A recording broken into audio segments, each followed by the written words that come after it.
நம் ஆண்டவர் இயேசு கிறிஸ்துவின் நாமத்தினால் மகிழ்ச்சியும் சமாதானமும் நம் அனைவரோடும் இருப்பதாக.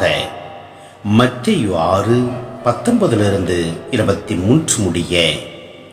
மண்ணுலகில் உங்களுக்கென்ன செல்வத்தை சேமித்து வைக்க வேண்டாம். இங்கே பூச்சியும் துருவும் அழித்துவிடும், திருடரும் அதை கண்ணமிட்டு திருடுவர். ஆனால் விண்ணுலகில் உங்கள் செல்வத்தை சேமித்து வையுங்கள். அங்கே பூச்சியோ துருவோ அழிப்பதில்லை, திருடரும் கண்ணமிட்டு திருடுவதில்லை. உங்கள் செல்வம் எங்கு உள்ளதோ அங்கே உங்கள் உள்ளமும் இருக்கும். கண்தான் உடலுக்கு விளக்கு. கண் நலமாயிருந்தால் உங்கள் உடல் முழுவதும் ஒளி பெற்றிருக்கும். அது கெட்டு போனால் உங்கள் உடல் முழுவதும் இருளாயிருக்கும். ஆக உங்களுக்கு ஒளி தர வேண்டியது இருளாயிருந்தால் இருள் எப்படி இருக்கும்? சிந்தனை: மண்ணுலகில் செல்வம் சேர்த்து வைக்க வேண்டாம். செல்வம் என்றால் அழியாததாக இருக்க வேண்டும், நிரந்தரமானதாக இருக்க வேண்டும், நிலையான நிம்மதியான வாழ்க்கையை தருவதாக இருக்க வேண்டும்.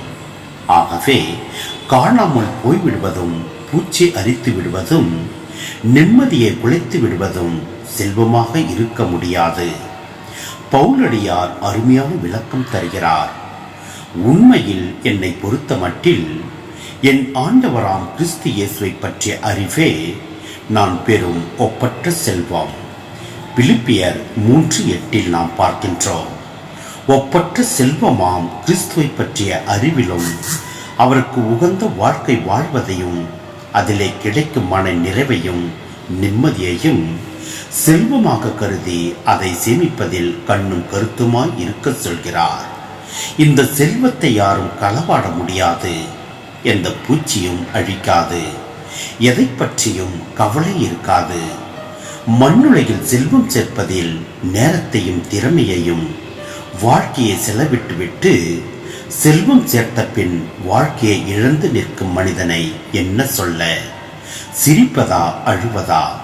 இந்த நிலை வேண்டாம் என்று கிறிஸ்து இயேசு சொல்கிறார். இறை வார்த்தையில் புதுப்பிக்கப்பட்டு புது வாழ்வு வாழ நாம் முயல்வோம்.